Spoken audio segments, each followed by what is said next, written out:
सच्चिदानंदरूपाय विश्वोत्पत्त्यादिहेतवे तापत्रय विनाशाय श्री कृष्णाय वयम नमः। श्रीमद् भागवत का प्रथम श्लोक, जिसमें व्यास जी ने लिखा है, सच्चिदानंद रूपाय विश्वोत्पत्त्यादि हेतवे।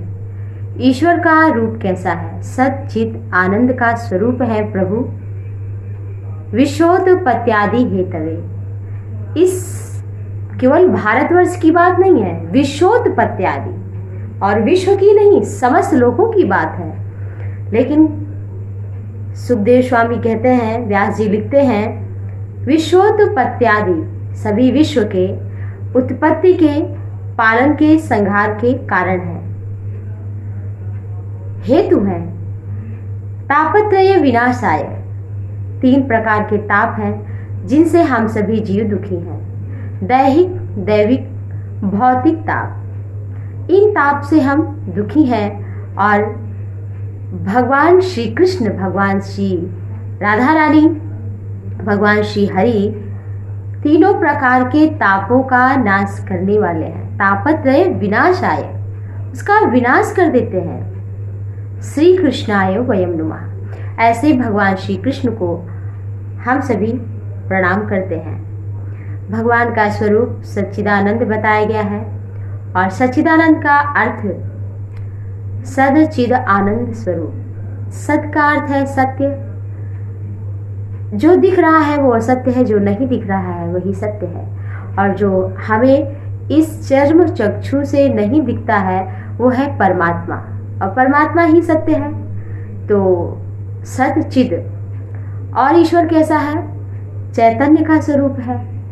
हम सभी जब तक चैतन्य है तभी तक हमारी शोभा है और हम योग्य माने जाते हैं। मतलब जब तक परमात्मा रूपी, ईश्वर रूपी जो हम अंश हैं, जीव, ईश्वर का स्वरूप जो हमारे भीतर विद्यमान है, तभी तक हम शोभा के पात्र हैं, तभी तक हम गुणवान हैं, विद्वान हैं।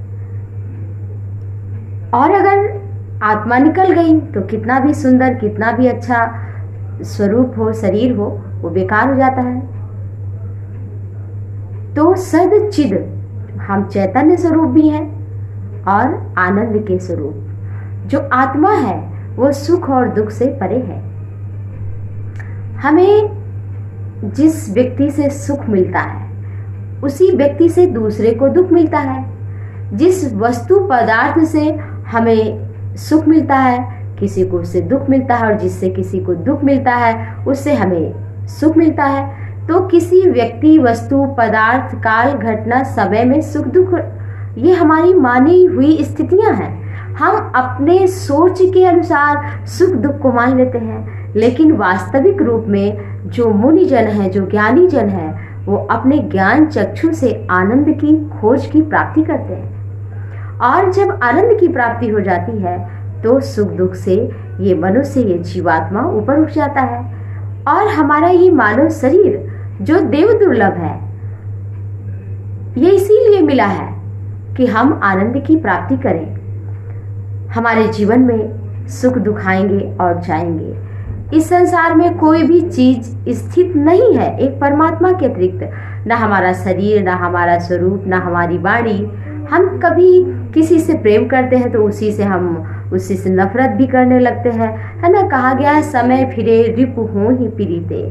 समय पर शत्रु मित्र और मित्र शत्रु हो जाता है। इसका मतलब क्या है? इसका मतलब ये है कि स्थितियां बदलती हैं। तो हमें किसी भी घटना, दुर्घटना से इतना अधिक भावुक होने से अगर हो सके तो अपने को बचाना है, तभी हमें आनंद की अनुभूति हो पाएगी। तो आप सभी भी इस मानव दुर्लभ देह को बड़े भाग मानुष तन पावा, सुर दुर्लभ सब ग्रंथन गावा।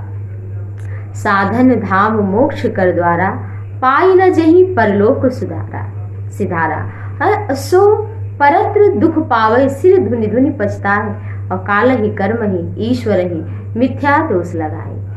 तो हम सबको ये बड़े भाग्य से, देवताओं को भी दुर्लभ है ये मानव शरीर, वो शरीर हमने प्राप्त किया है, और इसको प्राप्त करके हमें मानव जीवन को सफल बनाना है। ये शरीर छूट जाए उससे पहले हमें कुछ ऐसा कार्य कर लेना है जिससे हमें परलोक के मार्ग में पछताना न पड़े, क्योंकि ये शरीर यहीं तक है। पुत्र भी अगर हमारे शरीर के साथ है तो वो श्मशान तक रहता है, और पत्नी भी केवल दरवाजे तक रहती है। शरीर भी अग्नि तक रहता है, लेकिन हमारे द्वारा किया गया पुण्य, जब तक ईमानदारी, भक्ति भाव, श्रद्धा, सेवा, ये हमें अनंत समय तक मिलती है, अनंत जन्मों तक मिलती है। इसलिए प्रभु नाम का संकीर्तन करें आप सभी श्रद्धा भक्ति भाव से। 2 मिनट आइए हम सभी कर लेते हैं।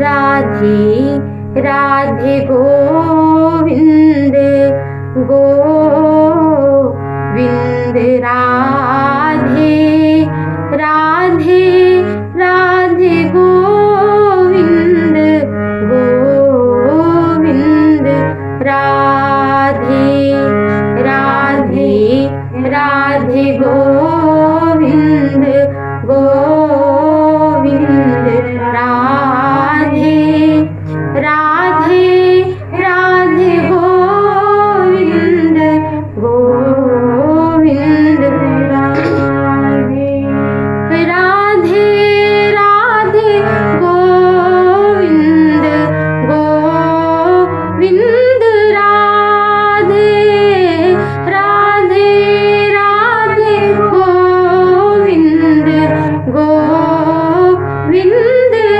राधे राधे राधे गोविंद गोविंद, राधे राधे राधे गोविंद गोविंद, राधे राधे राधे गोविंद गोविंद, राधे राधे राधे गोविंद गोविंद।